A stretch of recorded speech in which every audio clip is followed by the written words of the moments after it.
Hello, and welcome to Harry Potter and the Methods of Rationality, the podcast. This is a project to bring the Methods of Rationality fanfiction into audio format. The original text can be found at fanfiction.net or by googling Harry Potter and the Methods of Rationality, and there is also a link included in this file's description. I'm not a voice actor, but I'll do what I can to make it apparent when there is dialogue switching between two characters. And without further ado, Harry Potter and the Methods of Rationality. Written by Eliezer Yudkowsky, read by Eneasz Brodsky, based on the works of J.K. Rowling. Chapter 1. A Day of Very Low Probability.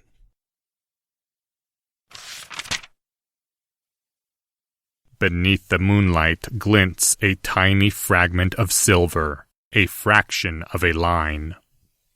Black robes, falling. Blood spills out in liters, and someone screams a word.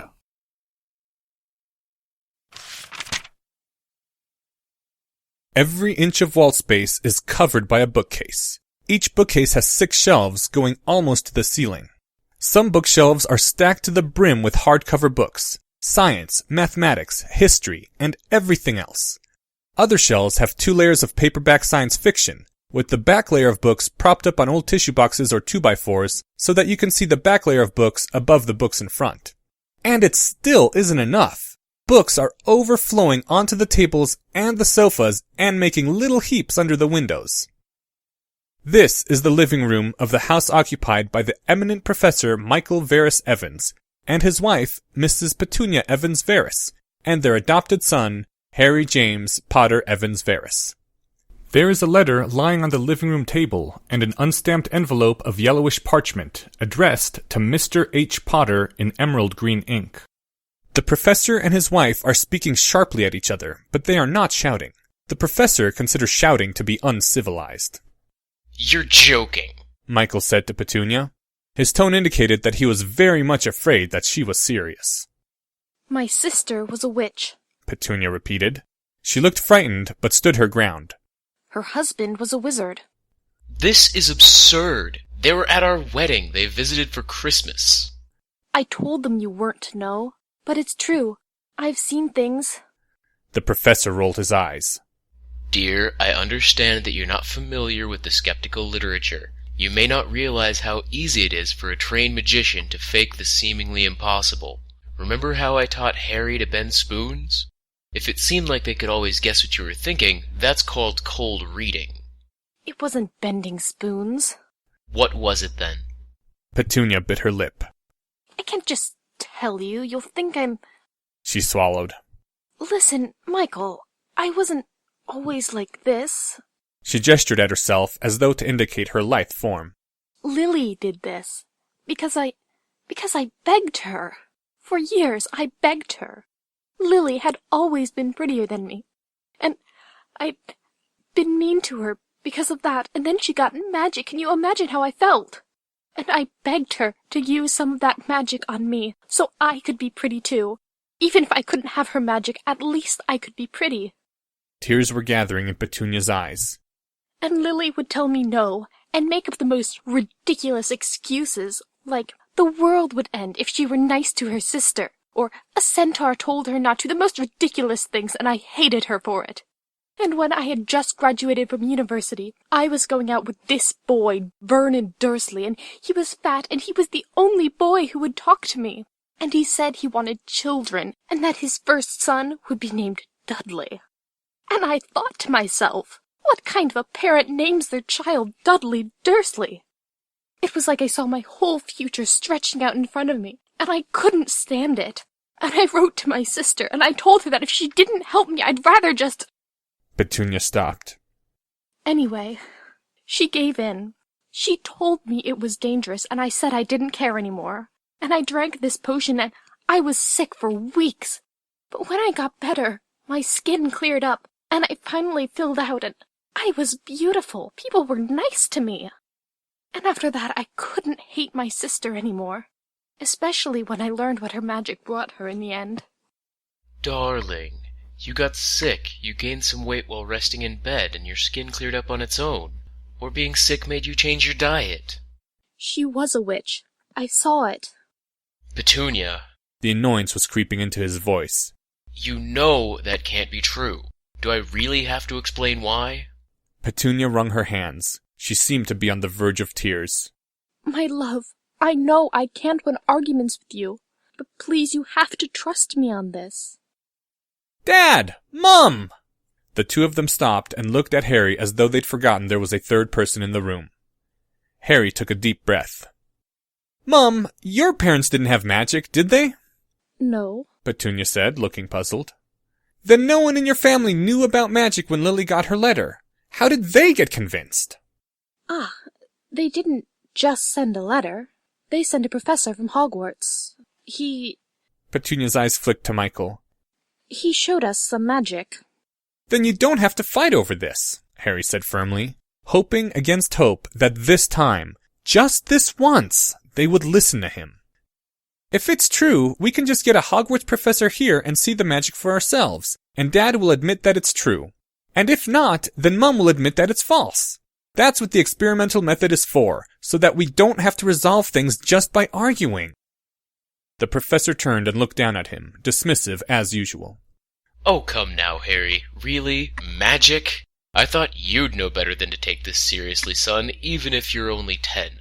Magic is just about the most unscientific thing there is.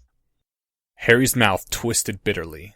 He was treated well, probably better than most genetic fathers treated their own children. Harry had been sent to the best elementary schools, and when that didn't work out, he was provided with tutors from the endless labor pool of starving students. Always, Harry had been encouraged to study whatever caught his attention, bought all the books that caught his fancy, sponsored in whatever math or science competitions he entered. He was given anything reasonable that he wanted, except, maybe, the slightest shred of respect. A tenured professor who taught biochemistry at Oxford could hardly be expected to listen to the advice of a little boy. You would listen to show interest, of course. That's what a good parent would do. And so, if you conceived of yourself as a good parent, you would do it. But take a 10-year-old seriously? Hardly. Sometimes Harry wanted to scream at his father. Mum, Harry said, if you want to win this argument with Dad, look in Chapter 2 of the first book of the Feynman Lectures on Physics. There's a quote there about how philosophers say a great deal about what science absolutely requires, and it's all wrong. Because the only rule in science is that the final arbiter is observation. That you have to look at the world and report what you see. I can't think offhand of where to find something about how it's an ideal of science to settle things by experiment instead of arguments. His mother looked down at him and smiled. Thank you, Harry. But her head rose back up to stare at her husband. I don't want to win an argument with your father. I want my husband to listen to the wife who loves him and trust her just this once. Harry closed his eyes briefly. Hopeless. Both of his parents were just hopeless. Now his parents were getting into one of those arguments again. One where his mother tried to make his father feel guilty, and his father tried to make his mother feel stupid. I'm going to my room, Harry announced. His voice trembled a little. Please, try not to fight too much about this, Mum, Dad. We'll know soon enough how it comes out, right? Of course, Harry, said his father, and his mother gave him a reassuring kiss, and they went on fighting while Harry climbed the stairs to his bedroom. He shut the door behind him and tried to think. The funny thing was, he ought to have agreed with Dad. No one had ever seen any evidence of magic, and according to Mum, there was a whole magical world out there. How could anyone keep something like that a secret? More magic? That seemed like a rather suspicious sort of excuse.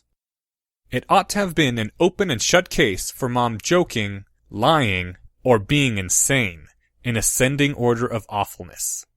If Mum had sent the letter herself, that would explain how it arrived at the letterbox without a stamp. A little insanity was far, far less improbable than the universe really working like that. Except that some part of Harry was utterly convinced that magic was real, and had been since the instant he saw the putative letter from the Hogwarts School of Witchcraft and Wizardry. Harry rubbed his forehead, grimacing. Don't believe everything you think, one of his books had said. But this bizarre certainty. Harry was finding himself just expecting that, yes, a Hogwarts professor would show up and wave a wand and magic would come out. The strange certainty was making no effort to guard itself against falsification, wasn't making excuses in advance for why there wouldn't be a professor or the professor would only be able to bend spoons. Where do you come from, strange little prediction? Harry directed the thought at his brain. Why do I believe what I believe? Usually, Harry was pretty good at answering that question, but in this particular case, he had no clue what his brain was thinking. Harry gave a mental shrug to himself. A flat metal plate on a door affords pushing, and a handle on a door affords pulling, and the thing to do with the testable hypothesis is to go test it. He took a piece of lined paper from his desk and started writing. Dear Deputy Headmistress... Harry paused, reflecting, then discarded the paper for another, tapping another millimeter of graphite from his mechanical pencil. This called for careful calligraphy. Dear Deputy Headmistress Minerva McGonagall, or whomsoever it may concern. I recently received your letter of acceptance at Hogwarts addressed to Mr. H. Potter. You may not be aware that my genetic parents, James Potter and Lily Potter, formerly Lily Evans, are dead. I was adopted by Lily's sister, Petunia Evans Varys, and her husband, Michael Varys Evans. I am extremely interested in attending Hogwarts, conditional on such a place actually existing. Only my mother Petunia says she knows about magic, and she can't use it herself. My father is highly skeptical. I myself am uncertain. I also don't know where to obtain any of the books or equipment listed in your acceptance letter. Mother mentioned that you sent a Hogwarts representative to Lily Potter, then Lily Evans, in order to demonstrate to her family that magic was real, and, I presume, help Lily obtain her school materials. If you could do this for my own family, it would be extremely helpful. Sincerely, Harry James Potter Evans Varys. Harry added their current address, then folded up the letter and put it in an envelope which he addressed to Hogwarts. Further consideration led him to obtain a candle and drip wax onto the flap of the envelope, into which, using a penknife's tip, he impressed the initials HJPEV. If he was going to descend into this madness, he was going to do it with style. Then he opened his door and went back downstairs. His father was sitting in the living room and reading a book of higher math to show how smart he was, and his mother was in the kitchen preparing one of his father's favorite dishes to show how loving she was. It didn't look like they were talking to one another at all. As scary as arguments could be, not arguing was somehow much worse. Mum, Harry said into the unnerving silence, I'm going to test the hypothesis.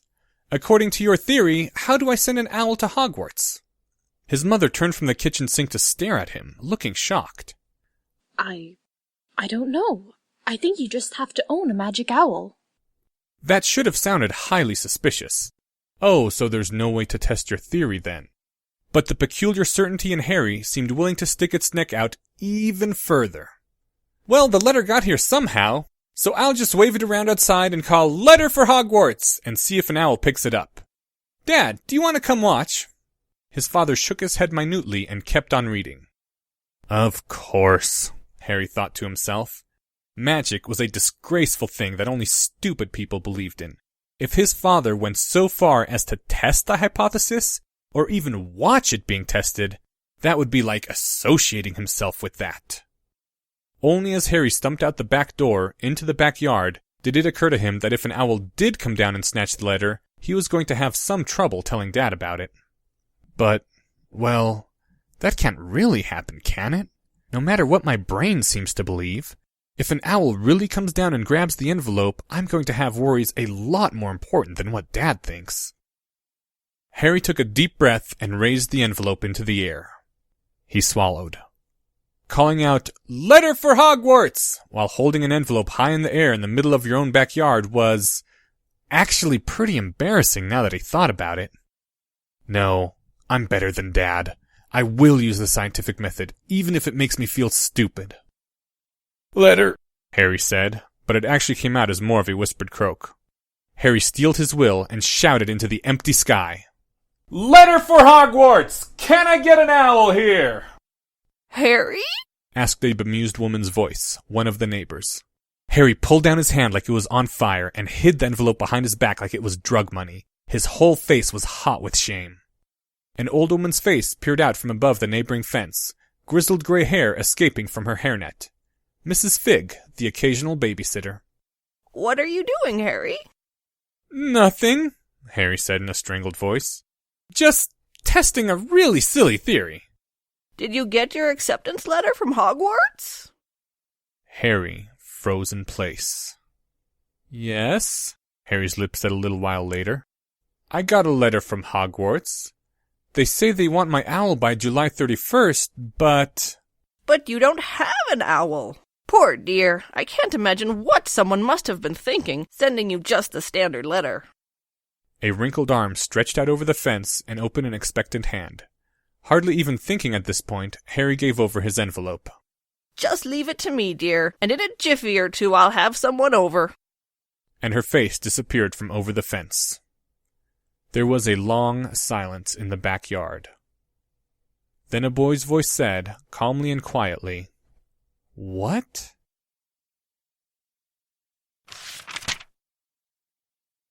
End Chapter 1. Thank you to the following people: Petunia Dursley by Annie McCabe.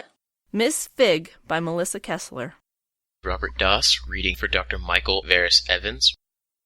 This chapter's original text, production notes, and attribution links, along with archives and much more, can be found at hpmorpodcast.com. If you would like to learn more about the art of rationality, please visit lesswrong.com, an online community of aspiring rationalists founded by Eliezer Yudkowsky.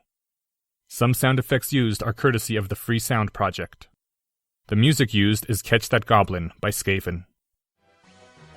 Thank you for listening, and come back next week for Chapter 2, Everything I Believe is False.